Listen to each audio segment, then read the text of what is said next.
ආයිබෝන් ළමයිනි.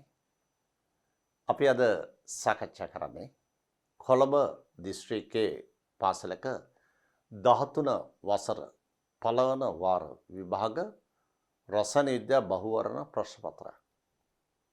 මේ ප්‍රශ්න පත්‍රයේ සෑම බහුවර්ණ ප්‍රශ්නයකට පිළිතුරු සැපීමේදී අදාළ පිළිතුර සහ අනිකුත් පිළිතුරු ප්‍රතික්ෂේප කිරීමට හේතු ඒ පිළිතුර ආශ්‍රිතව සියලුම සිද්ධාන්ත සාකච්ඡා කිරීමට බලාපොරොත්තු වෙනවා. මින් අදහස් කරන්නේ බහුවර්ණ විශ්ලේෂණාත්මක සාකච්ඡාවක්. මේ බහුවර්ණ ප්‍රශ්න පත්‍රය සාකච්ඡා කිරීමෙන් අපි බලාපොරොත්තු ඔබේ බහුවර්ණ දැනුම උපරිම තත්ත්වයකට පත් කිරීම. බලන්න ප්‍රශ්න 1 සිට 5 දක්වා මෙහි අන්තර්ගතයි. ප්‍රශ්න 6 සිට 12 දක්වා, ප්‍රශ්න 13 සිට 16 දක්වා, ප්‍රශ්න 17 සිට 21 දක්වා, ප්‍රශ්න 22 සිට 27,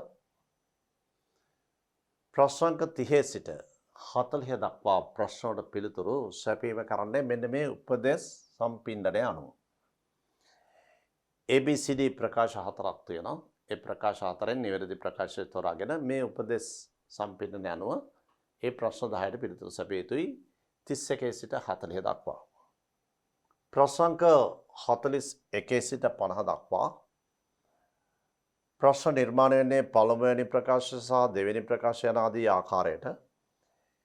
ඒ ප්‍රකාශ කියවා මේ උපදේශ සම්පින්ඩනය අනුව ප්‍රශ්න 10කට පිළිතුරු ඒ ආකාරයට සැපිය යුතුයි. බලමු. දැන් පළවන ප්‍රශ්නයේ සිට.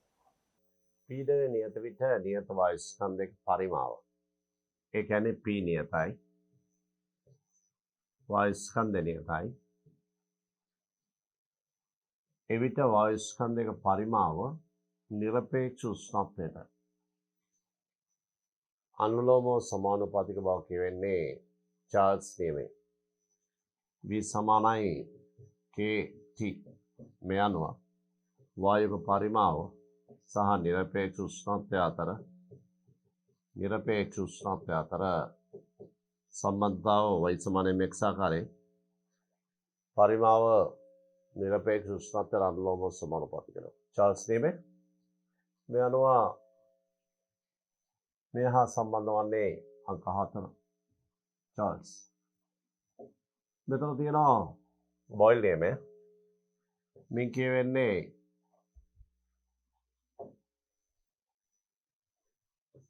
ස්ථිර වායු ස්කන්ධයක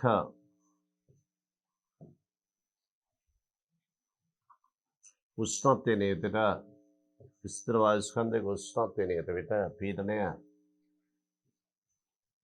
පරිමාවට ප්‍රතිලෝම සමානුපාතිකයි. නැත්නම් PV ගුණිතය නියතය. ඒ බොයිල්.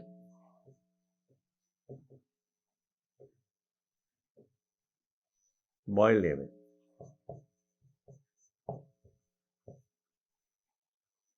ඊගාට තියෙනවා මෙතන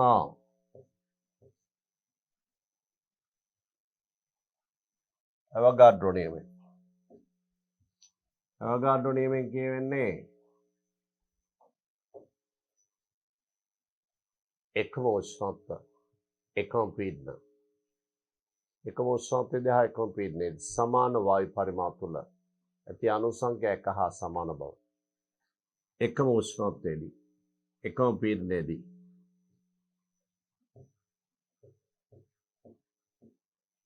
සමාන වායු පරිමාව තුළ සමාන අණු සංඛ්‍යාව වායු කුමක්වත් උෂ්ණත්ව හා පීඩන 1 හා සමාන පරිමාව තුළ සමාන අණු සංඛ්‍යා පවතී. අවගාඩ්‍රෝ නියමය. ගෙලුසක් නියමය විෂය නිර්දේශයේ දැන් සාකච්ඡා කරන්නේ ගෙලුසක් නියමය. තද වැන්ඩවාල් යටතේ දෙන්න පුළුවන් වැන්ඩවාල් සමීකරණය වායු සම්බන්ධයෙන්, ඒ වගේම වැන්ඩවාල් බල, වායුන් අතරත් පවතින ආකර්ෂණ බල, ඉතාමත් දුර්වල ආකර්ෂණ බල හඳුන්වනවා වැන්ඩවාල් බල හැටියට. තද පළවෙනි ප්‍රශ්නයේ පිළිතුර 4. පළවෙනි එකේ පිළිතුර 4. බලමු දැන් දෙවෙනි ප්‍රශ්නය. පාසද අණු අයන අතරින් එකම හැඩය හා සම ඉලෙක්ට්‍රොනික අණු. සම ඉලෙක්ට්‍රොනික බලමු ඉස්සල්ලාම. ලේසි ඒ විදිහට යන එක. Carbon dioxide. කාබන් වල පරමාණු ක්‍රමාංකය 6යි ඉලෙක්ට්‍රෝන 6යි. ඔක්සිජන් වල පරමාණු ක්‍රමාංකය 8යි 8 ඒවා 2ක්. 16යි. ඉලෙක්ට්‍රෝන සේරම එකතුව 22යි. HCN HL එකයි කාබන් වල 6යි නයිට්‍රජන් වල 7යි එකතුව සේරම 14යි 1යි 6යි 7යි ඉලෙක්ට්‍රෝන 14යි සමස්ත ඉලෙක්ට්‍රෝන සංඛ්‍යාව බෙරිලියම් ක්ලෝරයිඩ් ක්ලෝරින් පරමාණු ක්‍රමාංක 17යි 17 ඒවා 2ක් බෙරිලියම් 4යි 38යි NO2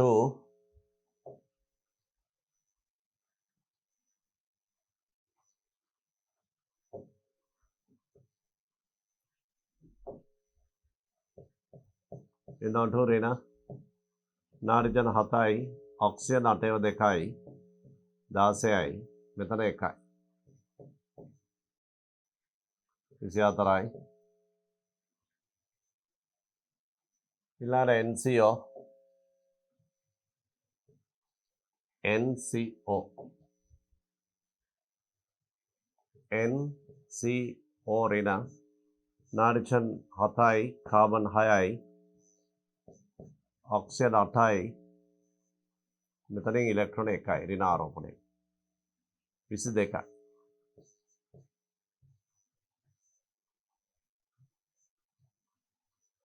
මේ අනුව සම ඉලෙක්ට්‍රෝනික වෙන්නත් ඕනනේ මේ ප්‍රශ්නේ තියෙන විදිහට පාසල් අණු අයන අතරින් එකම හැඩය හා සම ඉලෙක්ට්‍රෝනික අණු අයන ඉතින් සම ඉලෙක්ට්‍රෝනික කියන එකෙන්ම උත්තරයට හොයාගන්න පුළුවන් ලේසියෙන්ම මෙතන සම ඉලෙක්ට්‍රොනික ප්‍රභේද තියෙන්නේ ඉලෙක්ට්‍රෝන 22 ගානේ අවස්ථා දෙකයි නේද?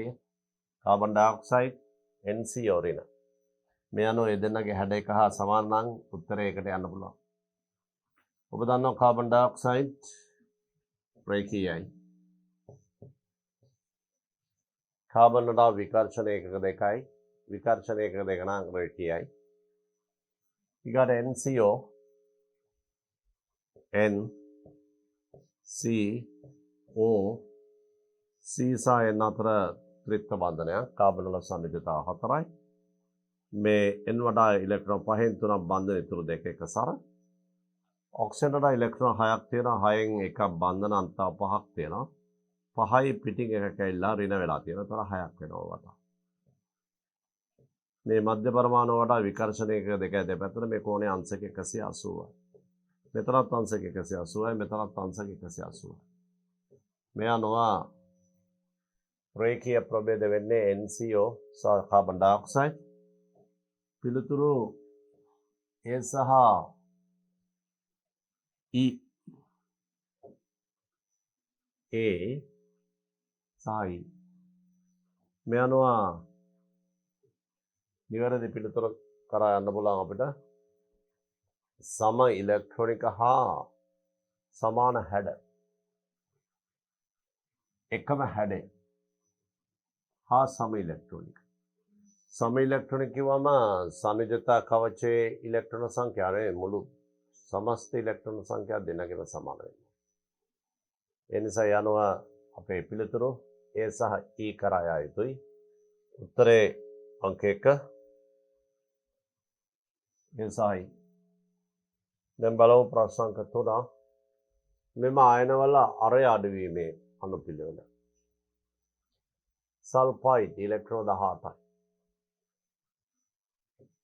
ක්ලෝරයිඩ් ඉලෙක්ට්‍රෝන 18යි. පොටෑසියම් ඉලෙක්ට්‍රෝන 18යි. කැල්සියම් ධන දෙක ඉලෙක්ට්‍රෝන 18යි. මේ කාගෙත් ඉලෙක්ට්‍රෝන 18 වැගින් තියෙනවා. K L M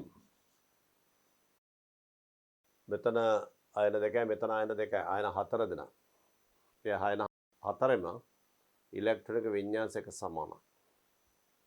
එතකොට අයන හතරම ඉලෙක්ට්‍රොනික විඤ්ඤාසයක හා සමාන නම් නෂ්ටි ආරෝපණය වැඩි වෙන ඉලෙක්ට්‍රෝන වලාව නෂ්ටි දෙසට ආකර්ෂණය වෙනවා. මේ අනුව අරය විශාලම එක්කෙනා සල්ෆයිඩ් ඊගාට ක්ලෝරයිඩ් පොටෑසියම් කැල්සියම් මේ විදිහට එන්නේ. මේකේ පරමාණු ක්‍රමාංකය 20. මේකේ පොටෑසියම් 19. මේකේ 17. මේකේ 16. නෂ්ටීය ප්‍රෝටෝන 16යි. නෂ්ටීය ප්‍රෝටෝන 16, 17, 19, 20. නෂ්ටීය ප්‍රෝටෝන සංඛ්‍යාව මේ පැත්තට වැඩි වෙනවා. ඒකේ අදහස සඵල නෂ්ටික ආරෝපණය. මේ පැත්තට සඵල නෂ්ටික ආරෝපණය.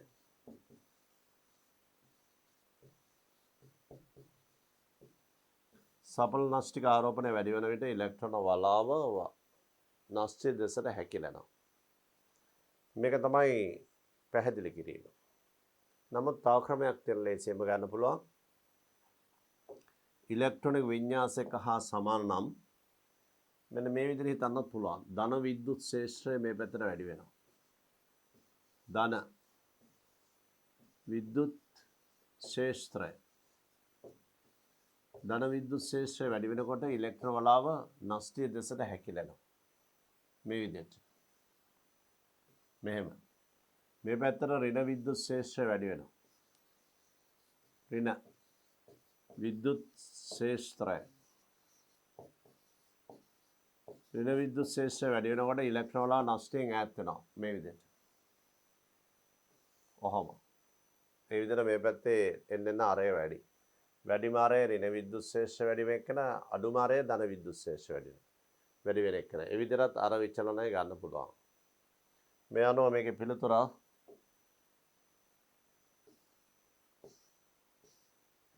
සල්ෆයිඩ් ක්ලෝරයිඩ් පොටෑසියම් කැල්සියම් මේ ආයන රටාව. අරය අඩුවන පිළිවෙල. මේ අනුව පිළිතුර පස්වෙනි එක විය යුතුයි.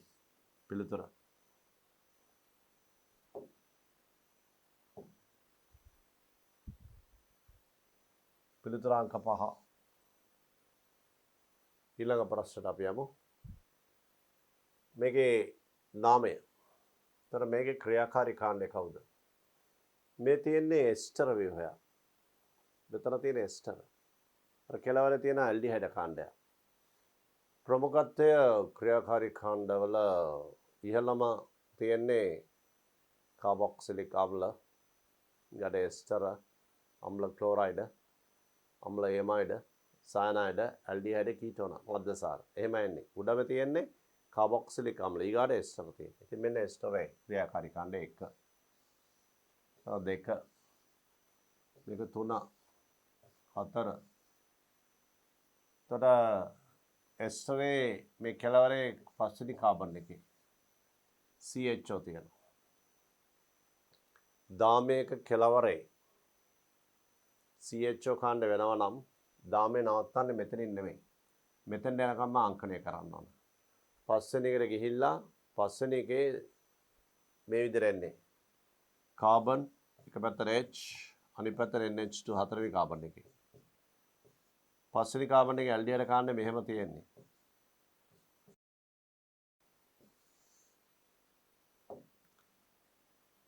මෙතන අංක 4 මේක අංක 5. පස්වෙනි කාබන් එක ලෙස මේක නම් කරන්න ඕන. කෙළවරේ දාමේ කෙළවරේ CHO තිබෙනවා නම්. එතකොට 5 ඔක්සෝ කියලා එන්නේ. ආදේශිත කාණ්ඩයක් හැටියට. ඒතර IUPAC නාමකරණයේදී අපි 1 2 3 4 5 හතරවෙනි කාබන් එකේ ඇමයිනෝ පස්වෙනි කාබන් එකේ ඔක්සෝ මෙතන 5 ඔක්සෝ 4 ඇමයිනෝ. එතකොට දැන් එස්ටර් නාමකරණයේදී මේ කාබන් දාමයෙන් වෙන් වෙලා තියෙන මේ එතිල් කාණ්ඩය මේ තියෙන මේ ඔක්සිජන් වලින් ඉවත් වෙලා වෙන් වෙලා කාබන් දාමයේ වෙනම තියෙන්නේ මධ්‍යසාර කොටස. ඒ නිසා මුලින්ම ලියන්න ඕනේ ඒ කොටස. මේ නාමකරණයේ ක්‍රමය ඒක. මුලින්ම ලියන්නේ එතිල්. ETHYL. එතිල් ඊට පස්සේ කමා මොකුත් නැහැ පොඩි ඉඩක් තියලා ආදේශිත කාණ්ඩ මෙතෙන් ඉඳලා දාමේ නම් කරගෙන යනවා. තර හතරේ කාබන් එකේ තියෙන ඇමයිනෝ 4 ඇමයිනෝ. පස්වෙනි එකේ තියෙන ඔක්සෝ. දිගම කාබන් දාම 1 2 3 4 5 පෙන්ට්. ඒ වගේම දෙවෙනි කාබන් එකේ අයින් තියෙනවා. ඒතර 2 pentine yn ඊලියන්නේ. නමේ කෙලවර එස්ටර් වල OAT pentinoate. මේ අනුව එතිල් කියලා ලිව්වට පස්සේ එතන පොඩි ඉඩක් විතරයි තියන්නේ. මේ වගේ ඉඩක් තියලා ඊට පස්සේ සාමාන්‍ය දාමය අංකනය කරගෙන යනවා. එතිල් මේ බලන්න. උත්තර 2 3 5 2 3 5. නමුත් මෙතන පොඩි කඩේක් තියෙනවා. මේකෙත් කඩේක් තියෙනවා. මෙතන නැහැ. එතන උත්තරයේ අංක 2 වේ යුතුයි. Ethyl 4 amino 5 ඔක්සෝ 2 pentinoate. උත්තරය 2. පිළිතුර අංක 2.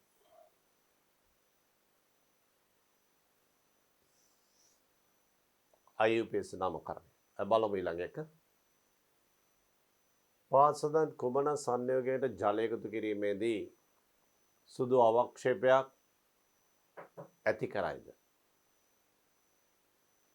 ළමයි ජල එකතු කිරීමේදී අවක්ෂේපයක් ඇතිවන සංයෝග දෙකයි තියෙන්නේ. අපි ඉගෙන ගන්න උසස් පෙළ. මොනවාද ඒ සංයෝග දෙක? එකක් තමයි බිස්මත් ක්ලෝරයිඩ් ජලීය ද්‍රාවණය. මේ ද්‍රාවණය අවර්ණයි. අනිත් එක තමයි ඇන්ටිමනි ක්ලෝරයිඩ් ජලීය ද්‍රාවණය අවර්ණයි. අවර්ණ මේ අවර්ණ ජලීය ද්‍රාවණ දෙකටම ජලය එකතු කරගෙන යෑමේදී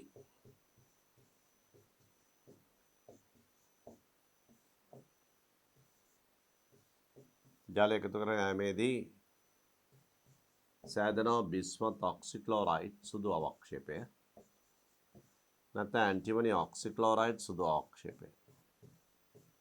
ඊට අමතරව HCl ද්‍රාවණය. HCl ද්‍රාවණය හැදෙනවා.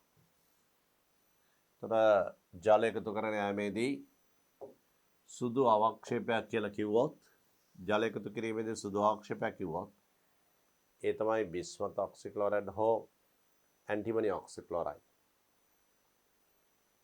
උසස් පෙළ ප්‍රශ්නයක් තිබුණොත් ජලය කිරීමේදී සුදු අවක්ෂේපයක් ඇතිවීම කියලා අකාබනික සංයෝගයක් නම් එය ඔබ තීරණය කරන්න බිස්මත් හෝ ඇන්ටිමනි ක්ලෝරයිඩයක් විය යුතුයි කියලා. ඒ වගේම ඒකට නැවත HCl එකතු කරොත් මේ බිස්මත් ඔක්සික්ලෝරයිඩ් වලට HCl එකතු කළොත් අවක්ෂේපය දියලා මේ පැත්තට එනවා. මේකටත් එහෙමයි. තවදාත් HCl එකතු කරොත් මේක මේ පැත්තට එනවා. අවක්ෂේපය දිය වෙලා. ජලය දැම්මත් මේ පැත්තට යනවා. අවක්ෂේපයට HCl දැම්මත් මේ පැත්තට එනවා. මේ නිසා ජලය යෙදීමේදී සුදු අවක්ෂේපයක් කිව්වොත් ඒ කියපේ වෙයි. මෙන්න පිළිතුර. ඇන්ටිමනි ක්ලෝරයිඩ් එකෙන් හැදෙන්නේ ඇන්ටිමනි ඔක්සික්ලෝරයිඩ්. cesium chloride, calcium chloride, aluminium chloride ජලය සම්පූර්ණයෙන්ම දී වෙනවා. මෙතන විශේෂයක් කියන්න තියෙනවා cesium chloride සහ calcium chloride S ගුණයේ ක්ලෝරයිඩ්. aluminium chloride විතරක් P ගුණයේ ක්ලෝරයිඩ් මෙතන තියෙන. මේක ආම්ලිකයි. ඒක ඔබ දැන සිටින්න ඕන ආම්ලිකයි. ආම්ලික ද්‍රාවණයක් aluminium chloride. NCl3 විශේෂයි. NCl3 ජලයට දැම්මම පස්සේ අම්ලයේ භාෂ්මය දෙකක් හැදෙනවා. ජල විච්ඡේදනයක් කරන එක විශේෂ ක්‍රියාවක්. මේ නිසා ජල එකතු කිරීමේදී අම්ල සහ භාෂ්ම සාධන සංයෝගයක් කියලා හැවුවොත් ඒකට හොඳයි NCl3 දැන සිටීම. ඇමෝනියා සහ හයිපොක්ලෝරස් අම්ල HOCl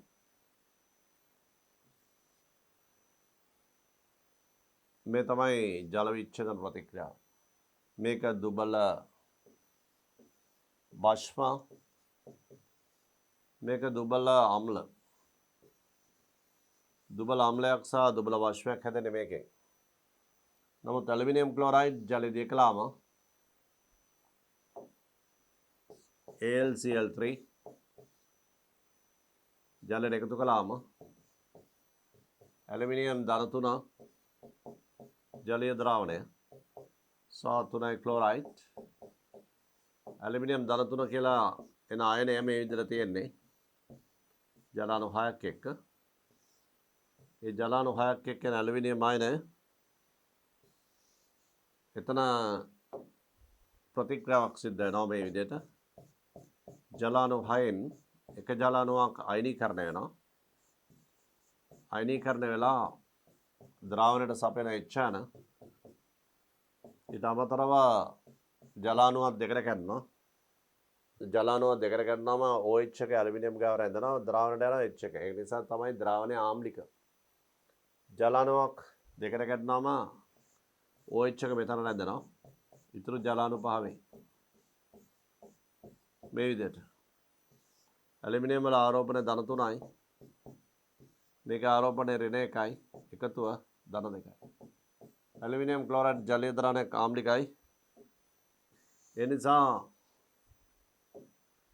ඇලුමිනියම් ක්ලෝරයිඩ් ජලීය ද්‍රාවණයකට අපි එකතු කරොත් කාබනේට අයන කාබන් ඩයොක්සයිඩ් පිට යනවා.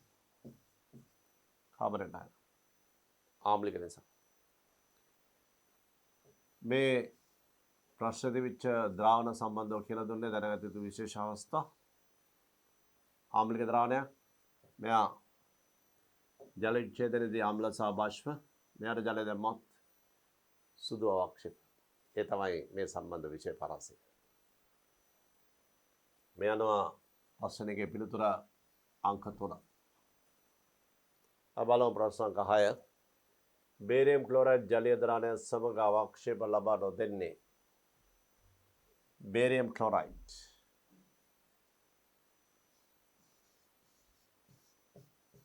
potassium carbonate, potassium sulfate, silver nitrate, potassium nitrate, silver thiosulfate,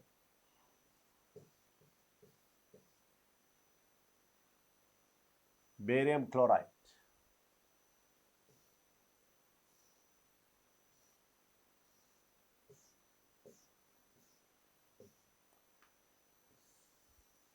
බලන්න මේ පළවෙනි එක. බේරියම් ක්ලෝරයිඩ් පොටෑසියම් කාබනේට් වල දැම්මම බේරියම් කාබනේට් අවක්ෂේප වෙනවා. පළවෙනි අවස්ථාවේදී. දෙවෙනි අවස්ථාවේදී පොටෑසියම් සල්ෆේට් දැම්මම බේරියම් සල්ෆේට් අවක්ෂේප වෙනවා. BaSO4. මේක සුදු පාට. මේකත් සුදු පාට. barium chloride silver nitrate වලට දැම්මම AgCl අවක්ෂේප වෙනවා. silver chloride AgCl සුදු.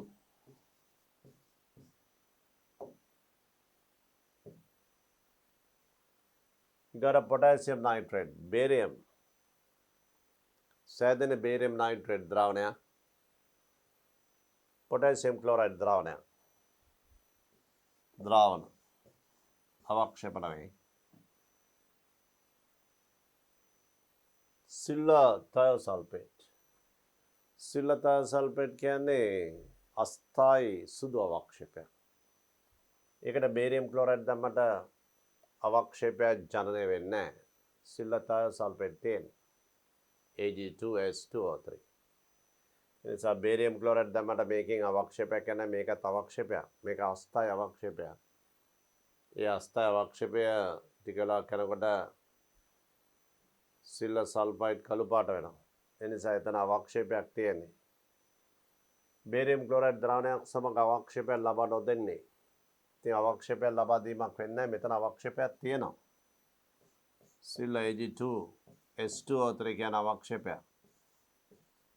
මේක සුදු අවක්ෂේපයක් අස්තයි.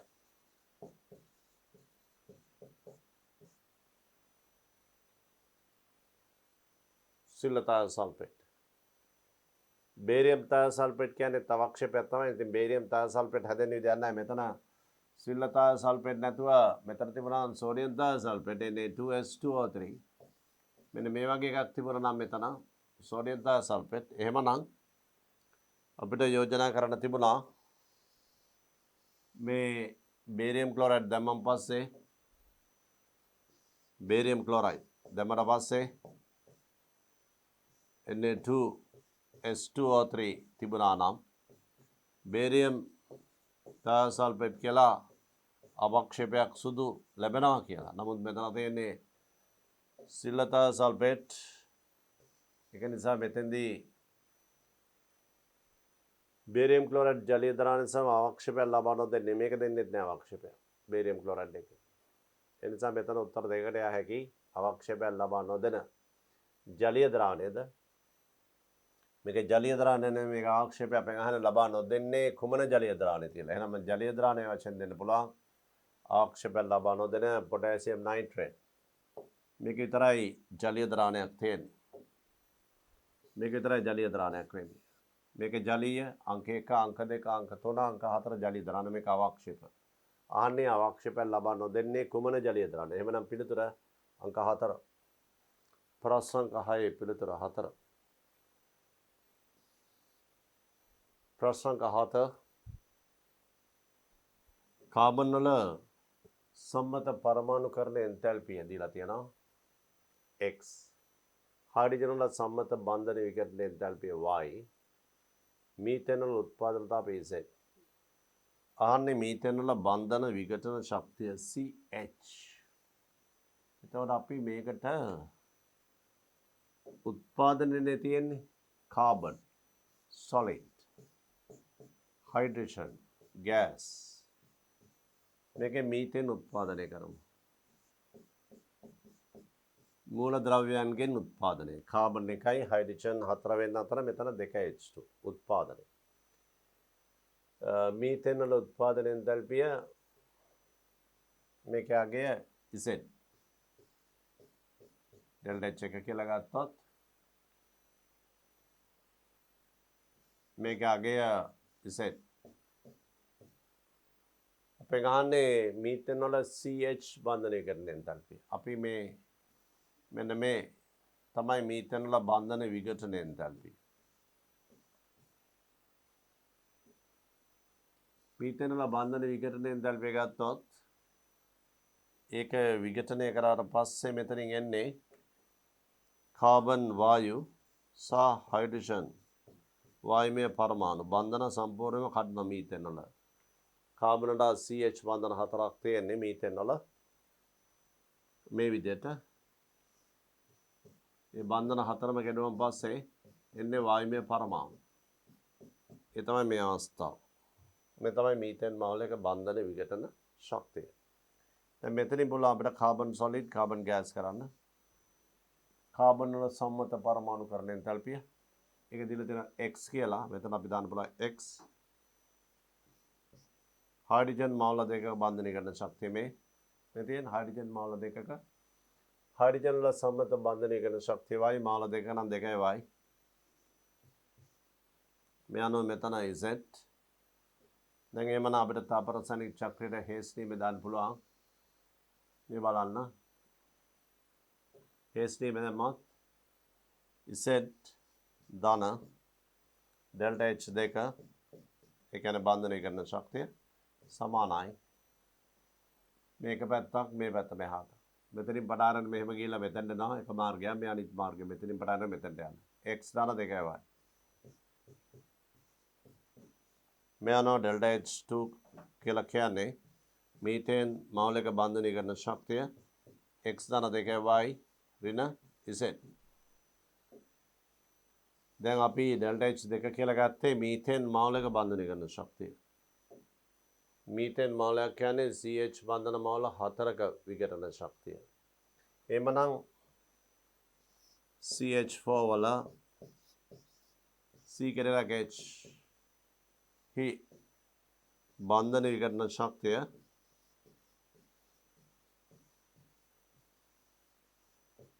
සමානයි.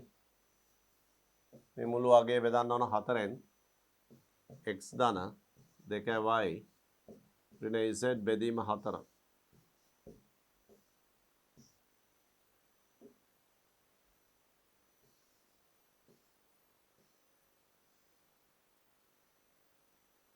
මේක තමයි පිළිතුර. අපිට ලැබෙන පිළිතුර x ධන 2y x ධන 2y ඍණ z මේ තියෙන්නේ x ධන 2y ඍණ z බෙදීම 4. උත්තරය අංක 7 4 වේ යුතුයි.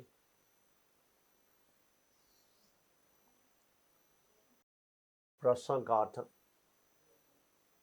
ඒ මූලද්‍රව්‍ය නයිට්‍රේට් වියෝජනයේදී අවර්ණ වායුවක් හා ඝනයක්. එතකොට මෙන්න මේ මූලද්‍රව්‍ය පහෙන් ඒ කියන්නේ කවුද කියලා අහලා තියෙනවා.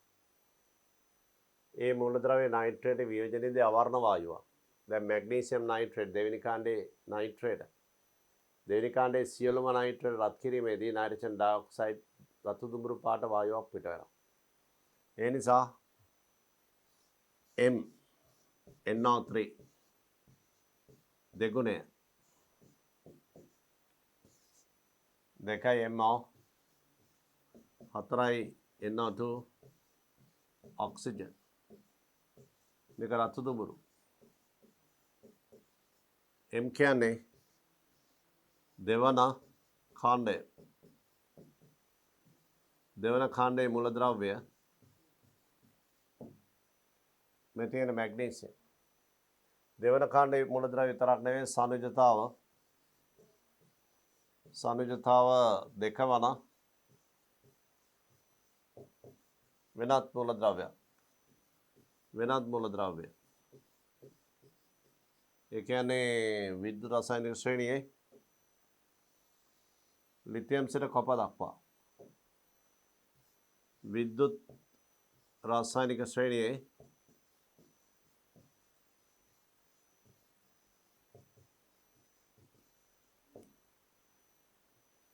ඉහළින්ම පිට ලිතියම් සිට කොපර් දක්වා ඇති. ඒ කියන්නේ දෙවෙනි කාණ්ඩයේ සියලුම ලෝහ D ගණුවේ ලෝහ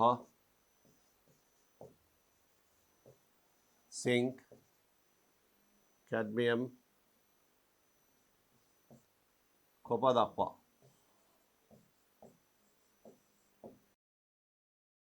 ලෙඩ් විද්‍යුත් රසායන ශ්‍රේණියේ සියල්ලම අහු වෙනවා ලිතියම් සිට කොපර් දක්වා කියලා කිව්වම. එතකොට මේකේ මෙතන තියෙන මූලද්‍රව්‍ය ටික ගත්තොත් D ගණුවේ නිකල් සිංක් ඔය ඕන එකක් ගැලපෙනවා කොපර්. එතකොට මැග්නීසියම් මේකෙදී පිට වෙනවා මැග්නීසියම් නයිට්‍රේට් රත් කලාව රතු දුඹුරු වායුව ඊයම්. ඊට අමතරව පළවන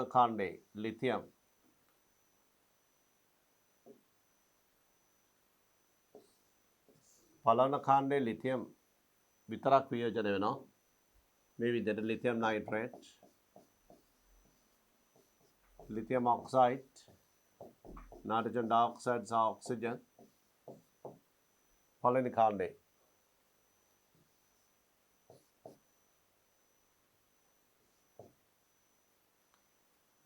පළවන කාණ්ඩේ අනිකුත් nitrate sodium nitrate potassium rubidium caesium nitrate මේ සේරම නයිට්‍රේට රත් කළාම ලෝහ නයිට්‍රේට සහ ඔක්සිජන්. එතෙන්දී මේ සේරම එක වගේ වර්ණවත් වායු පිට වෙන්නේ නැහැ පළවෙනි කාණ්ඩේ ලිතියම් හැර අනිකුත් නයිට්‍රේට වලින්. මේ අනුව මේ නයිට්‍රේට යටතේ මුලින්ම කියලා තියෙන්නේ වියෝජනයේදී අවර්ණ වායුව. එතකොට මැග්නීසියම් අතාරින්න වෙනවා. ඊයම් අතාරින්න වෙනවා. ලිතියම් අතාරින්න වෙනවා. ඊට අමතරව විද්‍යුත් රසායන ශ්‍රේණියේ ලිතියම් සිට කොපර් දක්වා කිව්වා ඇලුමිනියම් නයිට්‍රේට රත් කිරීමේදී නයිට්‍රජන් ඩයොක්සයිඩ් පිට වෙනවා. ඇලුමිනියම් නයිට්‍රේට් රත් කිරීමේදී එතනත් රතු දුඹුරු පාට වායුව පිට වෙනවා ඇලුමිනියම් නයිට්‍රේට්. ඒත් මේ වගේමයි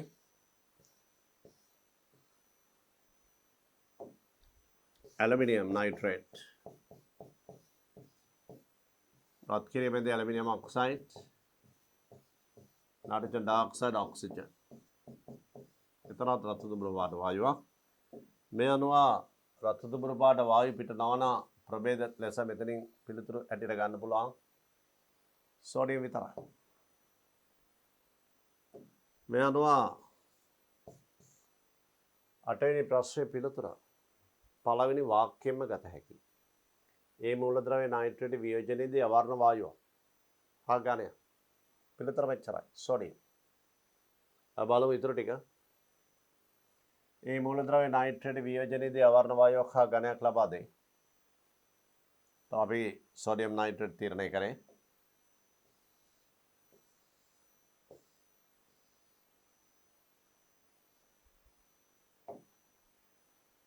सोडियम नाइट्रेट रत्खलामा NaNO2 घनය සහ ඔක්සිජන්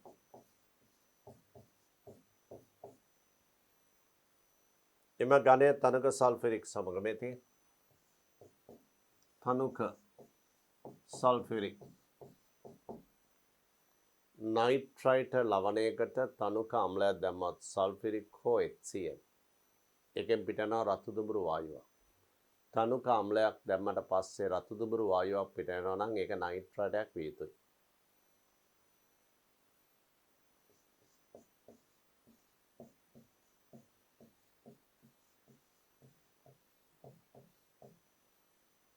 තනුක සල්ෆරික් අම්ලය සම ප්‍රතික්‍රියාවෙන් රතු දුඹුරු ඔය දුඹුරු පාට වායුවක් පිටනවා. ඊනම් වායුව ලබා දෙයි. ඒතර මේක තමයි රතු දුඹුරු පාට වායුව. ඒ මූලද්‍රව්‍ය කියන්නේ සෝඩියම්නේ. සෝඩියම්. ඒ මූලද්‍රව්‍ය නයිට්‍රේට් වියෝජනය ගැන මේ කතා කළේ. දැන් තියෙන්නේ ඒ මූලද්‍රව්‍ය ජලීය සෝඩියම් හයිඩ්‍රොක්සයිඩ් එක. සෝඩියම් ජලීය සෝඩියම් හයිඩ්‍රොක්සයිඩ් වලට දැම්මම මේකේ තියෙන ජලය නිසා මේකෙන් හයිඩ්‍රජන් පිට වෙනවා. මෙතන ජලයත් එක්ක ප්‍රතික්‍රියාව තියෙනවා. ඒ නිසා මෙතන ප්‍රතික්‍රියාව වෙන්නේ සෝඩියම් ජලයත් එක්ක. සෝඩියම් හයිඩ්‍රොක්සයිඩ් හයිඩ්‍රජන් ජලයත් එක්ක ප්‍රතික්‍රියාව වෙන්නේ.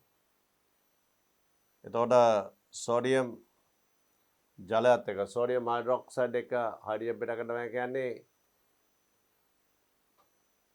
එහි ඇති සෝඩියම් හයිඩ්‍රොක්සයිඩ් වල ඇති සිසිල් ජලය තියෙනවානේ. ඒ ජලයත් එක්ක සෝඩියම් ප්‍රතික්‍රියාව. මේ අනුව ඒ මූලද්‍රව්‍ය හැක්කේ සෝඩියම්. පිළිතුර 4 8 වෙනි එකේ.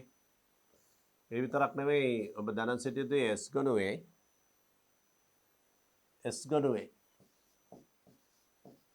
ගණුවේ සිසිල් ජලයත් එක්ක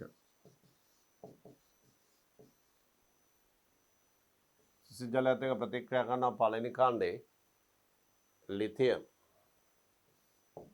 සෝඩියම්, පොටෑසියම්, රුබීඩියම්, සීසියම් ඔය ටික සේරම හයිඩ්‍රජන් දෙනවා. ඒ වගේම දෙවන කාණ්ඩේ බෙරිලියම්, මැග්නීසියම් සිසිල් ජලයත් එක්ක ප්‍රතික්‍රියා කරන්නේ නැහැ.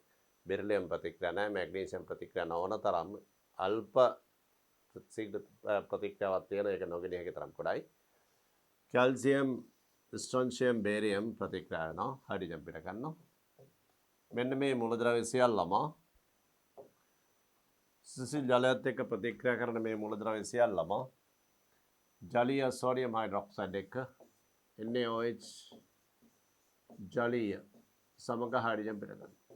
මොකද මෙතන ජලය තියනවානේ මේ සෝඩියම් හයිඩ්‍රොක්සයිඩ් වල. සිසිල් ජලයත් එක්ක මේවා හයිඩ්‍රජන් පිට ගන්නවා නම් සෝඩියම් හයිඩ්‍රොක්සයිඩ් එකත් මේ සියල්ලම හයිඩ්‍රජන් පිට ගන්නවා. ඒ නිසා මෙතෙන්දී වැදගත් දෙයක් ඔබට ඉගෙන ගන්න තියෙනවා මොනවද? සෝඩියම් හයිඩ්‍රොක්සයිඩ් එක හයිඩ්‍රජන් දෙන උභයගුණී beryllium, aluminium, zinc, tin, lead මෙන්න මේ ශාරත් එක්ක උභයගුණී ලෝහ හයිඩ්‍රජන් දෙනවා. ඊට අමතරව එකට එකතු වෙනවා තවත් සෝඩියම් හයිඩ්‍රොක්සයිඩ් එක හයිඩ්‍රජන් ලබා දෙන මෙන්න මේ ටිකත් එකතු වෙනවා. අපි බලමු මේකේ අටවෙනි එකේ පිළිතුර 4. දැන් බලමු ප්‍රශ්න අංක 9. පහත සංයෝග අතරින් කුමන සංයෝග පැවතීමට අඩුම සම්භාව්‍යතාවක් ඇද්ද? කියන්නේ නොපවතින සංයෝගය ගැන අහන්නේ.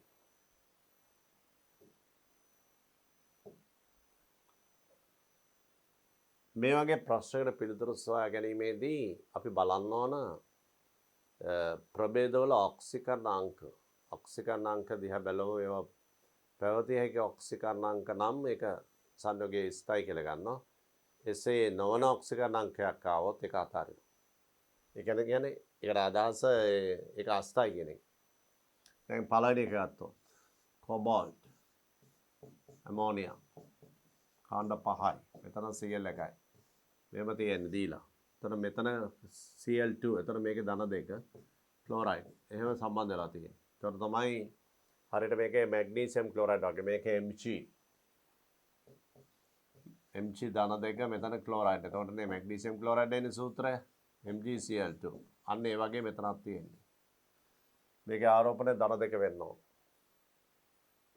එමනම් මේ කොබාල්ට් වල මෙතන ආරෝපණය බිඳුවයි. ලිගන 5. මෙතන තියෙන ක්ලෝරයිඩ් ලිගනය ඒක දෙක දායක බන්ධනයක් හදන්නේ. මේකේ ආරෝපණය ඍණ 1යි. ඒතර කොබාල්ට් වල ආරෝපණය ධන 3ක් වෙන්න ඕන. ධන 3යි ඍණ 1යි ධන 2. ඒතර කොබාල්ට් ධන 3යිනේ තියෙනවා. ඒක ස්ථායි. ඒක හරි. ඊගාට අංක 2. කැල්සියම් කාණ්ඩ 3යි Ni Cn කාණ්ඩ 4යි. මේ වගේ. මෙතන සයනයිඩ් කාණ්ඩයක ආරෝපණය ඍණ 1යි. එතකොට කැල්සියම් වල ආරෝපණය ධන 2යි. ඒතර කැල්සියම් 3ක් තියෙනවා. කැල්සියම් අයන 3යි. ඒකේ ආරෝපණය ධන 6ක් වෙනවා. ධන 6ක් වෙන නම් මේකේ ඍණ 1ව 4යි. එතකොට මේ ධන 6 කැපෙන්න කැල්සියම් 3 ධන 6 කැපෙන්න මේකේ මුළු මේ කොටසේ ආරෝපණය ඍණ 6ක් වෙන්න ඕන. ඍණ 6ක් වෙන්න නම් මෙතන ඍණ 4යි නිකල් වලටත් ආරෝපණය ඍණ 2ක් වෙන්න ඕන. නිකල් වල ආරෝපණය මේකේ ඍණ 2ක් වීම ඒක වෙන්න බෑ. නිකල් මෙතන තියෙන විදිහට නිකල් වල ආරෝපණය ඍණ 2ක් වෙනවා. ඍණ 4යි ඍණ 2යි ඍණ 6 වෙන්නේ. ඉතින් නිකල් වල ඍණ අයන හදන්නේ නැහනේ. ඒක ප්‍රශ්නාර්ථයක්. එමනම් පැවතිය නොහැකි සංයෝගය අංක 2. කැල්සියම් වල Ca3 ධන 2වත් 3ක්. Ca3 කියන්නේ මේ විදිහට. එතකොට ධන 2 3ක් කියන්නේ මේ මුළු කොටසෙම ආරෝපණය ඍණ 6ක් වෙනවා. එතකොට ඍණ 6ක් වෙනවා නම් මේකේ ඍණ 4යි මේකේ ඍණ 2 වෙනවා නම් නිකල් ඍණ 2 අවස්ථාව තියෙන්න බෑ. ඒ නිසා පිළිතුරක් මේ විය නොහැකි.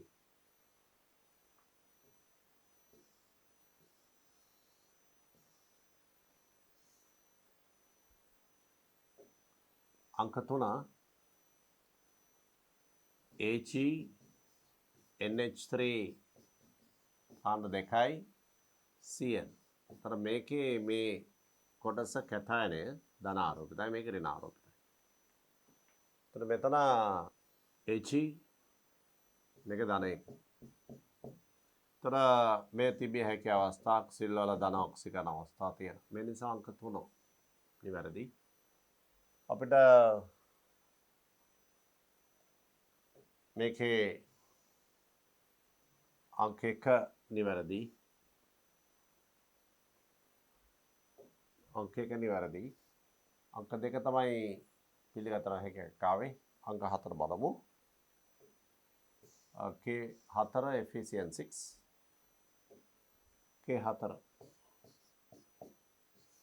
efficient 6. K4 කිව්වම පොටෑසියම් අයන 4යි. ඒතර ඒකේ ධන ආරෝපණය ධන 4යි. එමනම් ඒක සම්පූර්ණ උදාසීනන මේ සංගත ගෝලයේ ආරෝපණය ඍණ 4ක් වෙන්න ඕන.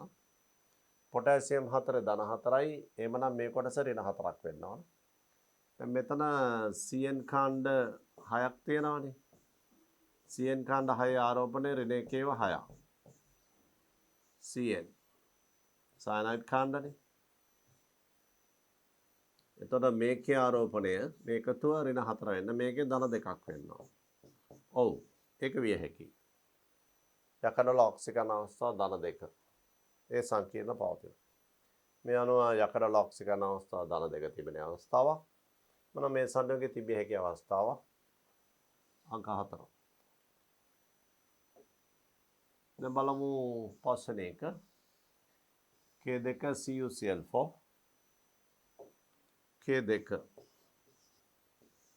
CuCl4 දැන් K2 ආරෝපණය පොටෑසියම් ආයන 2 ධන 2යි. එමනම් මේ මුළු කොටසේ ආරෝපණය ඍණ 2යි. කොහොමද ඍණ 2 ආයනය හැදෙන්නේ? කොප්පවල බලමු ඔක්සිජන් අවස්ථාව. Cl වල ඍණ 1 4ක් සංගත බන්ධන හදලා තියෙන්නේ ක්ලෝරයිඩ් ආයන 4ක්. මෙතන ආරෝපණය. එතකොට මේක ඍණ 2 වෙන්න නම් මේක ධන 2 වෙන්න ඕන. මෙතන කොප්පවල ආරෝපණය ධන 2යි. මේක ඍණ 4යි. ධන 2යි ඍණ 4යි එකතු වුණාම ඍණ 2යි. ඒ නිසා මේකත් පැවතිය හැකි සංයෝගයක්. මේ අනුව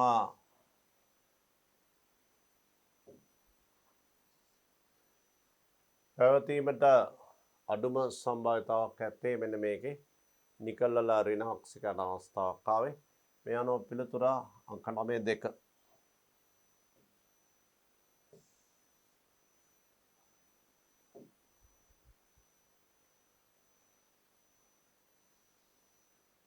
බලමු ප්‍රශ්න අංක 10. මේ ප්‍රතික්‍රියාව පෙළ සෙවීම සඳහා කළ පරීක්ෂණයක ප්‍රතිඵල බලන්න. මේ ප්‍රතික්‍රියාවේ ශීඝ්‍රතාව සඳහා ප්‍රකාශනයක් ලිව්වොත් එනවා R සමානයි K A වලට සාපේක්ෂව X B වලට සාපේක්ෂව Y C වලට සාපේක්ෂව Z. දැන් බලන්න A වලට සාපේක්ෂව පෙළ සෙවීම. මේ BC දෙන්නගෙම මෙන්න B මෙන්න C BC දෙන්නගෙම සාන්ද්‍රණය නියතව තියාගෙන බලන්න මේ පරීක්ෂණාංක මුලින්ම 2 සහ 3 මෙන්න C වල සාන්ද්‍රණය 0.2 මෙන්න B වල සාන්ද්‍රණය අවස්ථා දෙකේ 0.4යි B හා C සාන්ද්‍රණය නියතව තියාගෙන මේ බලන්න A වල සාන්ද්‍රණය දෙගුණ කරනවා මේ 0.2 0.4 A වල සාන්ද්‍රණය දෙගුණ කරන විට ශීඝ්‍රතාව 2x සිට 8x ශීඝ්‍රතාව 4 ගුණයක් වෙලා සාන්ද්‍රණය දෙගුණ කරන විට ශීඝ්‍රතාව දෙගුණයක් වෙන්නේ අනුලෝම සමානුපාතික නම් මේ විදිහට මෙහෙමනම් තමයි සාන්ද්‍රණය දෙගුණ කරන විට ශීඝ්‍රතාව දෙගුණයක් වෙන්නේ. සාන්ද්‍රණය ඒවල දෙගුණ කරන විට ප්‍රතික්‍රියාවේ ශීඝ්‍රතාව 2x සිට 8x දක්වා ඒ කියන්නේ 4 ගුණයකින් වැඩි වෙලා. මේක 4 වැඩි කරා තමයි 8x එන්නේ. ශීඝ්‍රතාව 4 ගුණයකින් වැඩි වෙලා. සාන්ද්‍රණය දෙගුණ කරන විට. ඒ නිසා ඒට සාපේක්ෂව පෙළ 2යි. දැන් බලමු බීට සාපේක්ෂව පෙළ. මේ බලන්න ඒ වල සාන්ද්‍රණය නියතයි පළවන පරීක්ෂණ දෙක. පළවන පරීක්ෂණ දෙක ගමු.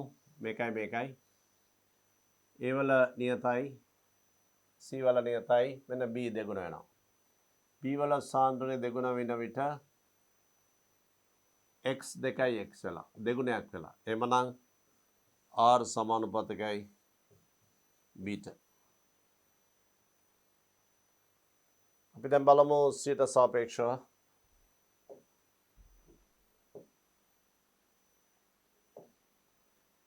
c මේ අවස්ථාව ගමු. A වල සාන්ද්‍රණ නියතයක් වෙන්න මෙන්න B වල සාන්ද්‍රණ නියතයක් 3 4 පරීක්ෂණ මෙන්න මේ අවස්ථා දෙක ගමු. 3 4 A නියතයි B නියතයි බලන්න C වල සාන්ද්‍රණය දෙගුණ වෙලා ශීඝ්‍රතාව දෙගුණයක් වෙලා 4x 8x මේ අනුව C වල සාන්ද්‍රණය දෙගුණ වන විට ප්‍රතික්‍රියාවේ ශීඝ්‍රතාවත් දෙගුණ වෙලා එසේනම් R සමානුපාතිකයි C. Aට සාපේක්ෂ පෙළ 2යි Bට සාපේක්ෂ පෙළ 1යි Cට සාපේක්ෂ පෙළ 1යි. ප්‍රතික්‍රියා මුළු පෙළ 4ක් වෙනවා. ඒ අනුව පිළිතුර මුළු පෙළ 4යි අංක 4 ප්‍රතික්‍රියා මුළු පෙළ 4යි.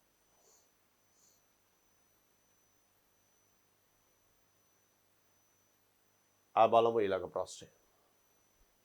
ප්‍රශ්න සංඛ්‍යා 11 පිරිසිදු යකඩයනයක් අසම්පූර්ණ ලෙස විකාශනයට භාජනය වීමේදී. අසම්පූර්ණ ලෙස කියන්නේ මේ විදිහට.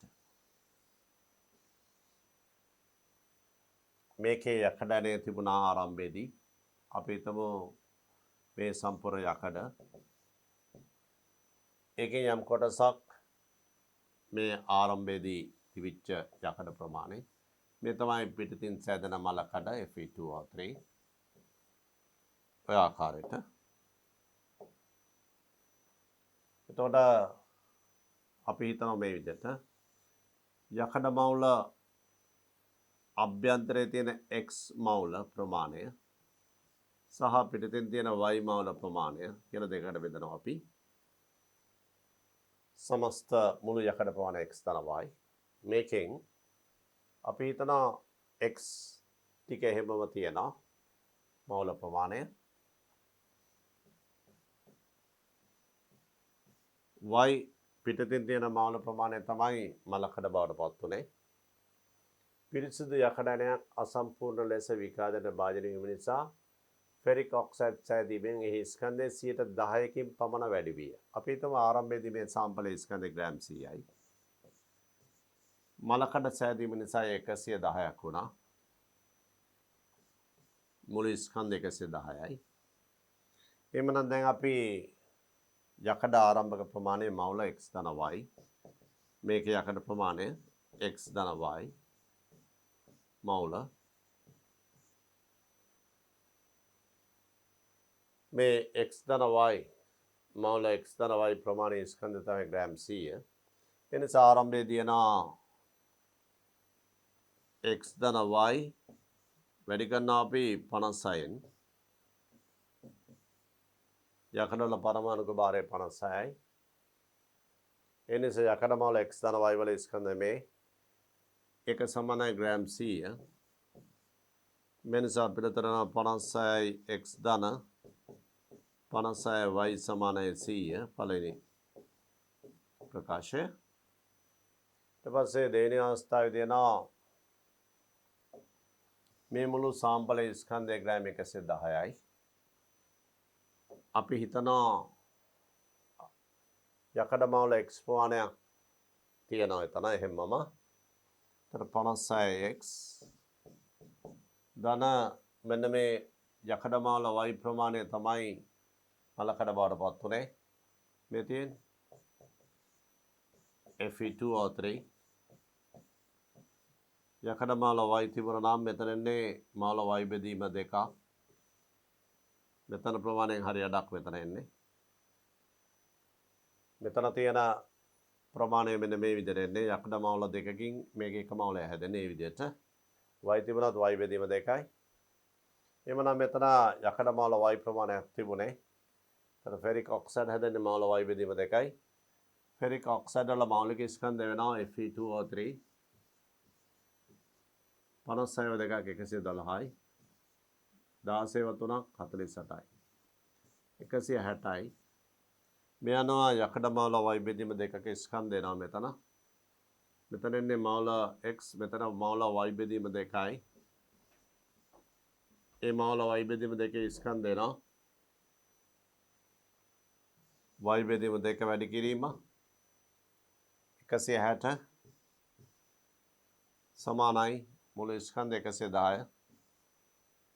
මෙතන සුළු කරාම එනවා 56යි x ධන 80යි y සමානයි 110. මේ දෙවෙනි. දැන් අපි මේ දෙක සුළු කිරීමෙන් අපිට පුළුවන් යකඩ මවුල ප්‍රමාණය ගන්න. මලකඩ කෑමට සම්බන්ධ වෙච්ච මේ අනුව සමීකරණ දෙවෙනි එකෙන් පළවෙනි එක අඩු කරනවා. අඩු කරාම එනවා 80න් 56 අඩු කරාම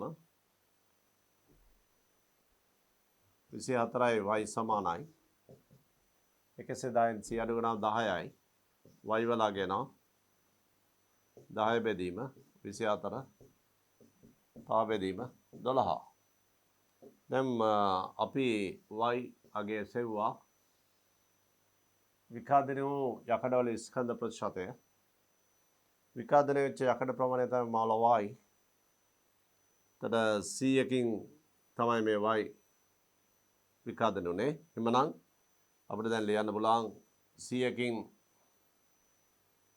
යකඩ ග්‍රෑම් 100කින් විකාදනය වූ ප්‍රමාණය විකාදනය වෙච්ච ප්‍රමාණය මුනේ මවුල y. මවුල y කියලා කියන්නේ සුළු කිරීමේදී අපිට ලැබුණේ 5 බෙදීම 12 5 බෙදීම 12 මවුල ස්කන්ධ එන්නේ එතන 5 බෙදීම 12 වැඩි කිරීම 56. මේ තමයි ග්‍රෑම්. ඔන්න ග්‍රෑම් 100කින් හරියටම විකාදනය වෙච්ච ප්‍රමාණය 100කින් යකඩ ග්‍රෑම් 100කින් විකාදනය වූ යකඩ ග්‍රෑම් ප්‍රමාණය.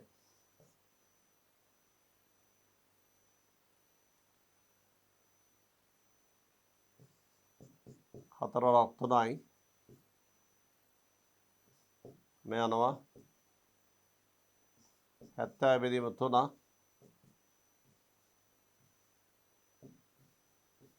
23.3යි විකාදනය වෙච්ච ප්‍රමාණය 100කට එච්චරයි. 23.3 ග්‍රෑම් 100කට. එම නිසා ප්‍රතිශතය විකාදනය වෙච්ච මේක එන්නේ 23.3. බලන්න පිළිතුර 23.3. ඔව්. පිළිතුර 23.3 අංක දෙකට යා හැකියි අපිට.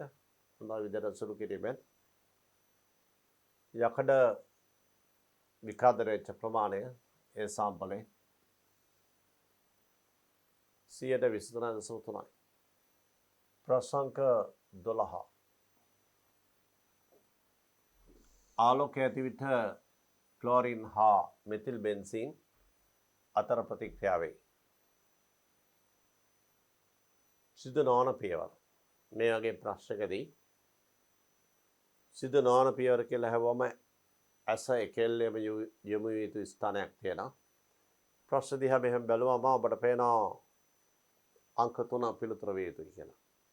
රසායනික ප්‍රතික්‍රියාවක තත්පර ගානකින් ගන්න පුළුවන් මේක. රසායනික ප්‍රතික්‍රියාවක මුක්තකණ්ඩක යාන්ත්‍රණය ගත්තම ඒකේ හයිඩ්‍රජන් මුක්තකණ්ඩක හැදෙන්නේ නැහැ කිසියකට. ඒ නිසා එකෙල්ලෙම ප්‍රතික්ෂේප කරන්න අංක 3 වෙන මොනවද බලන්න ඕනේ නැහැ. පිළිතුර අංක 3ට යා හැකි. මේක මුක්තකණ්ඩක හැදෙන්නේ නැහැ හයිඩ්‍රජන්. නමුත් මේ ප්‍රතික්‍රියාවේ යාන්ත්‍රණය අපි පොඩ්ඩක් බැලුවොත් මේකේ පළමු පියවර තමයි මේක. අංක 4. Cl මුක්තකණ්ඩක සෑදීම මේ විදිහට. මේක තමයි පළමු පියවර. H new. දැන් විභාගයකදී උත්තර ලියනකොට රචනා හෝ විභාගත මේක යාන්ත්‍රණය මේ ඊතලයේ මත ශක්තිය ලියන්න ඕන. ඒ මුක්තකණ්ඩක සෑදීම සඳහා අවශ්‍ය පාරජම්බඩු කිරණ වල ශක්තිය. නැත්තම් ලකුණු දෙන්නේ නැහැ එතනට ඒ පියවරට. ඊට පස්සේ මුක්තකණ්ඩකය මේ විදිහට මෙතිල් බෙන්සින් වල මේ CH බඳනලා පහර දීලා මේ H එක මේ Cl එකත් එක්ක ගලවනවා. එතන මෙතන එනවා C මත ඉලෙක්ට්‍රෝනයක් වියුක්ම. මේ නිසා මෙතන මුක්තාණ්ඩකයක් හැදෙනවා. ඒ පියවර වෙන්නේ මේ ආකාරයට. මෙහෙම CH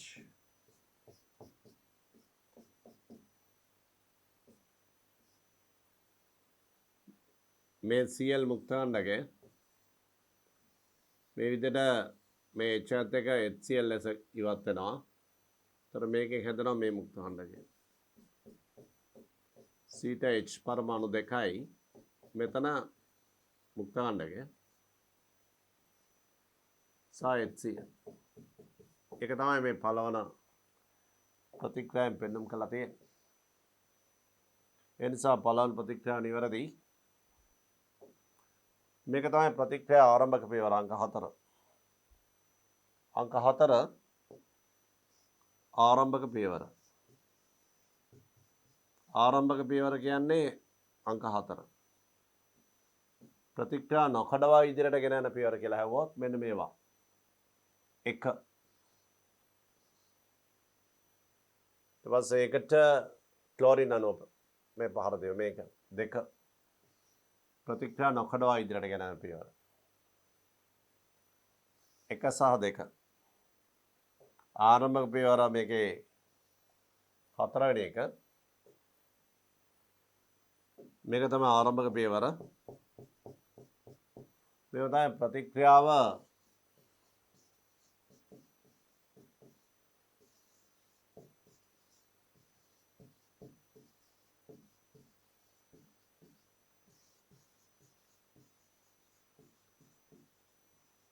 ප්‍රතික්‍රියා නොකඩවා ඉදිරියට ගෙන යන පියවර. දාමයේ දිගින් දිගටම සිද්ධ වෙන මේ ප්‍රතික්‍රියා ටික වෙන්න ඕන. මෙන්න මේ මුක්තාණ්ඩක මෙන්න මේක විශේෂයි. ප්‍රතික්‍රියා අඛණ්ඩභාවය නවතන දිගින් දිගටම සිදුව නවතන පියවරක් තමයි මේක. මුක්තාණ්ඩක ප්‍රතික්‍රියා. මේක වෙනම හදිසියෙන් විය හැකි. නමුත් ප්‍රතික්‍රියා අඛණ්ඩභාවය නවතන පියවර හැටියට දෙන්නේ මේක. ප්‍රතික්‍රියාවේ අඛණ්ඩභාවය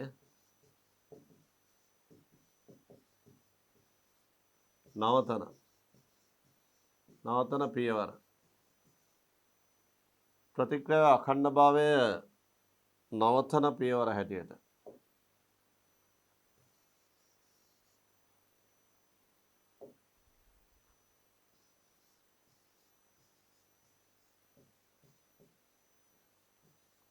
මුක්තාණ්ඩ ප්‍රතික්‍රියා. මේ අනුව අපේ පිළිතුර අංක 12 සිද්ධ නොවන එක හයිඩ්‍රජන් මුක්තාණ්ඩක හැදෙන එක අංක 3. පිළිතුර අංක 3. අපි බලමු ප්‍රශ්න අංක 13. උෂ්ණත්වය 1100 දී කෙල්වින් 1100 දී ඒ ඝනය B ඝනය සහ C වායු බවට වියෝජනය වෙනවා. ඒ කියන්නේ ඉදිරි ප්‍රතික්‍රියා තාප අවශෝෂක බවයි එතනින් කියවෙන්නේ. 1100 දී මේ ක්‍රියාව සිද්ධ වෙන්නේ සමතුලිතතාව. ඒකේ අදහස මේ ප්‍රතික්‍රියාවේ ඩෙල්ටා H ධන බව. ඒ වගේම මේ ප්‍රතික්‍රියාවේදී ඝන අවස්ථාව වායු අවස්ථාව ඉදිරි ප්‍රතික්‍රියාව සිදුවීමේදී ඝන අවස්ථාවේ සිට වායු අවස්ථාව දක්වා වායු අණු සංඛ්‍යාව වැඩිවීමක් තියෙනවා. ඒ කියන්නේ අහඹතාව වැඩිවීමක් ඉදිරි ප්‍රතික්‍රියාව. Delta S අහඹතාව වැඩිවීමක්. මේ තියෙන්නේ ඝන මේක වායු. ඒතර අහඹතාව වැඩි වෙන ඉදිරියට. තාප අවශෝෂක බව පේනවා. 1100 දී මේ සමතුලිතතාව සිද්ධ වෙන්නේ. ඒ වගේම අහඹතාව වැඩි වෙනවා. ඒ නිසා ඩෙල්ටා H සහ ඩෙල්ටා S සම්බන්ධයෙන් දිය හැකි ප්‍රකාශය තමයි දැන් උදාහරණයක් වශයෙන් calcium carbonate, calcium oxide, carbon dioxide. මේක ඝන අවස්ථාව. මේකත් ඝන අවස්ථාව. මේක වායු අවස්ථාව. ඉතින් ඉදිරි ප්‍රතික්‍රියා අහඹතා වැඩි වීමක් නේ ඉදිරියට. ඩෙල්ටා S වැඩි වෙනවා. ඒ වගේම සෙන්ටිග්‍රේඩ් අංශක 900 දී විතර මේ ප්‍රතික්‍රියා වියෝජනය සිද්ධ වෙනකොට ඒ කියන්නේ ඉදිරි ප්‍රතික්‍රියාව තාප අවශෝෂක භවනයේ කියවෙන්නේ ඩෙල්ටා H ධන බව. ඉදිරි ප්‍රතික්‍රියාව. ඒ අනුව මෙතනත් අපිට ගත හැකි ඩෙල්ටා H ඩෙල්ටා S මේ අනුව මේ ප්‍රතික්‍රියාවේ ඉදිරි ප්‍රතික්‍රියාව සලකා බැලුවොත් ඒ සඳහා ඩෙල්ටා H තාප අවශෝෂක බව පෙනී යනවා 1100 දී වෙන්නේ. ඒ වගේම අහඹතාවත් වැඩි වීමක් තියෙනවා. මේ අනුව වඩා සුදුසු පිළිතුර අංක 2 තාප අවශෝෂක සහ අහඹතාව වැඩි වීම. මේ අනුව පිළිතුර අංක 2 විය යුතුයි.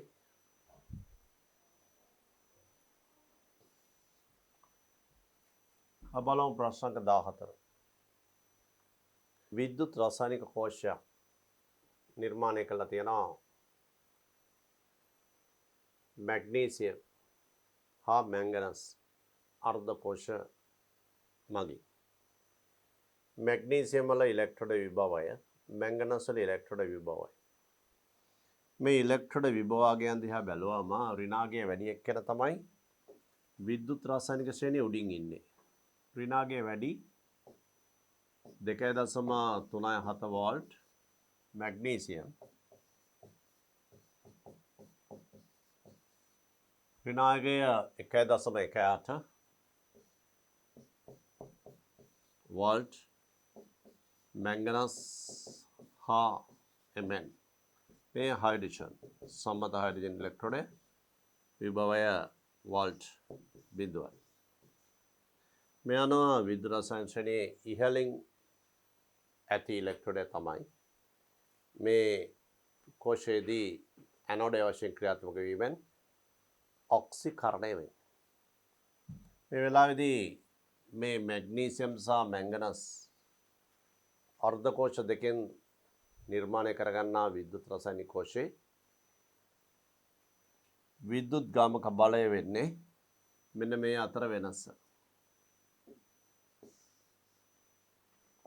මෙන්න මේ අතර වෙනස 2.37න්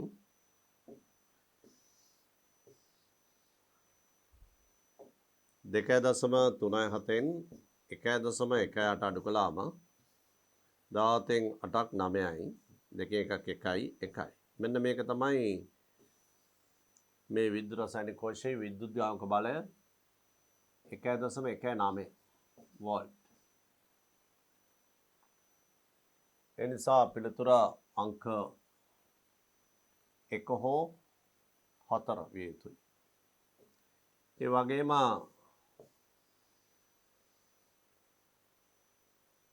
ලවණ සේතුවක් මේ අර්ධ කෝෂ දී ඇති විට මේ අර්ධ කෝෂ දෙක ලවණ සේතුවකින් සම්බන්ධ කරලා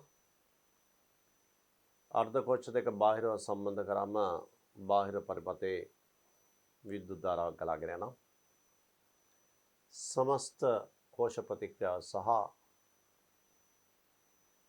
ආරම්භයේදීම කෝෂයේ විද්‍යුත් ගාමක බලය අහන්නේ. ඒතර කෝෂයේ විද්‍යුත් ගාමක බලය සොයීමේ සම්මත ක්‍රමය තමයි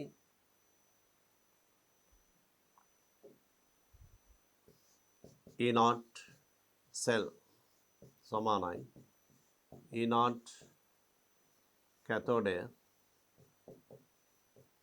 E naught ඇනෝඩය. මෙතන කැතෝඩය කියලා ගන්නේ විද්‍යුත් රසායන ශ්‍රේණියේ පහළින් ඉන්න කෙනා Mn E naught Mn ධන දෙක Mn ඇනෝඩය කියලා ගන්නේ විද්‍යුත් රසායන ශ්‍රේණියේ ඉහළින් ඉන්න කෙනා මැග්නීසියම්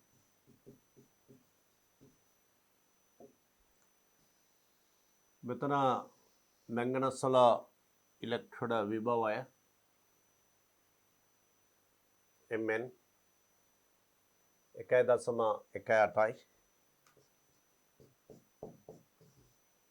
වෝල්ට්. මැග්නීසියම් වල ඉලෙක්ට්‍රෝඩ විභවය ඍණ 2.37යි. මේ වෙනස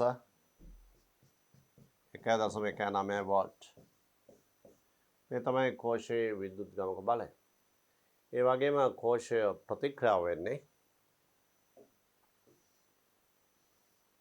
මැග්නීසියම් සහ මැංගනස්. ඇනෝඩ් වෙන්නේ මැග්නීසියම් Mg में एनोड प्रतिक्रिया मैंगनस कैथोड प्रतिक्रिया में देखिए एकत्वा अपनी समस्त कोश प्रतिक्रिया ले सलकना मैग्नीशियम सा मैंगनस मैग्नीशियम दाना देख बाढ़ पाते ना मैंगनस Mn बाढ़ ऑक्सी हरने ना मेक करने ना श्रेणी उड़ींग इन्हें क्या मैग्नीशियम मानी ते क्या हरने ना में तो मैं कोश प्रतिक्रिया दें अपने हालत ये नहीं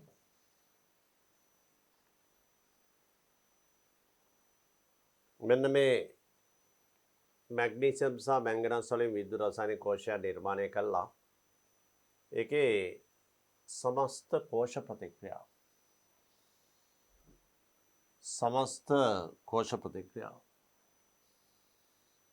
सह आरंभेदी वर्ल्ड मीटर पाठांक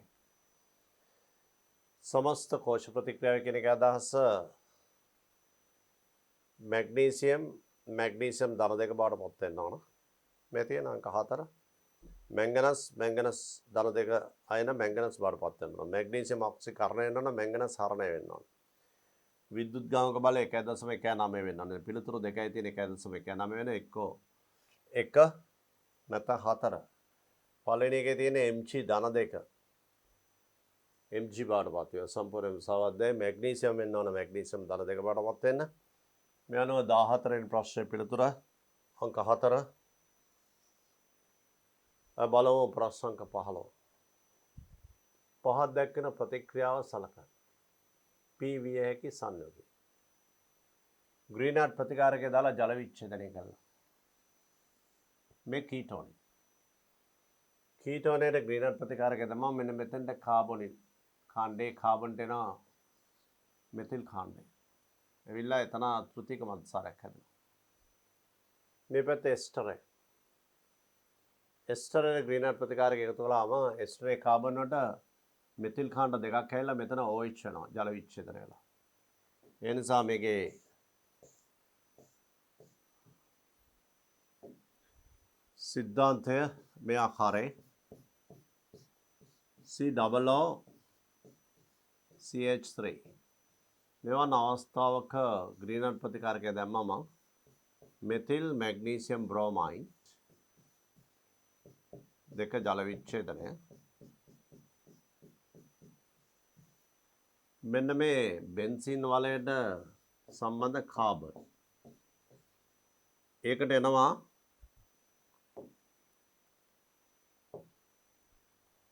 मेवगे कोटस देखा में थी त्रुटि का मत सारे खेले कोटस देखा ඊළඟට අපි ඊට අමතරව ගත්තොත් කීටෝනයක් මේ විදිහට කීටෝනේ මේ කාබොනිල් කාණ්ඩය එතනට මෙතිල් මැග්නීසියම් බ්‍රොමයිඩ් සම්බන්ධ කරලා ජල විච්ඡේදනය කළොත් 1 2 මේ විදිහට මේ කාබන් ඩයනා මෙතිල් කාණ්ඩය මේ ग्रीनहाउस प्रतिकार के CH3 කාණ්ඩය ඍණාරෝපිතයි ඒක न्यूक्लियोफाइल है මේක ඍණාරෝපිතයි මේක ධනාරෝපිතයි CH3 Mg carbon data magnesium विद्युत दाना इक समतल दाना मतलब ऋण न्यूक्लियोफाइल वशेन ग्रीनहाउस संबंध वेन्नी මේක මෙතනද පහර දෙනවා ඒ නිසා කාබොනිල් කාණ්ඩයට මේ තියෙන මෙතිල් කාණ්ඩයට අමතරව මේ මෙතිල් කාණ්ඩය සම්බන්ධ වෙනවා. මෙතිල් කාණ්ඩය මේ කාබන්ට සම්බන්ධ වෙලා O එකට MgBr එල්ල ඊට පස්සේ ජල විච්ඡේදයේදී OH වෙනවා. මේ අනුව මේ කෙලවර කීටෝනයක් නම් මේක තෘතික මත්සාරය බවට පත් වෙනවා. එසේනම් මේකේ මෙතන තියෙන්නේ කීටෝන ස්වරූපය. මෙතෙන්ට එනවා මෙතිල් කාණ්ඩයක්.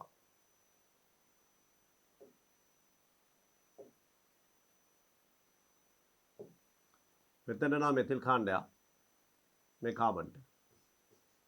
මෙතිල් කාණ්ඩයක් ඇවිල්ලා එතන තෘතික මත්සාරයක් හැදෙනවා. මෙතෙන්ට එනවා මෙතිල් කාණ්ඩ දෙකක් මේ පැත්තෙන් සහ මේ පැත්තෙන්. මෙතිල් කාණ්ඩ දෙකක් ඇවිල්ලා එතන තෘතික මත්සාරයක් හැදෙනවා. මේ අනුව ව්‍යුහයේ බෙන්සින් වල මේ පැත්තෙන් තෘතික මත්සාරය මේ පැත්තෙන් තෘතික මත්සාරය බලන්නේ අවස්ථාව පිළිතුර. මෙතෙන් තෘතික මත්සාරය මෙතිල් කාණ්ඩ දෙකයි මේ පැත්තේ මෙතිල් කාණ්ඩ දෙකයි මෙතනත් කාබන්ට මෙතිල් කාණ්ඩ දෙකයි. මේ මෙතිල් කාණ්ඩ මේ එන මෙතිල් කාණ්ඩ මේ මෙතිල් කාණ්ඩ දෙකයි මෙතනත් මෙතිල් කාණ්ඩ දෙකයි. මේ ආකාරයේ උත්තරේ 4ට ආයතුයි.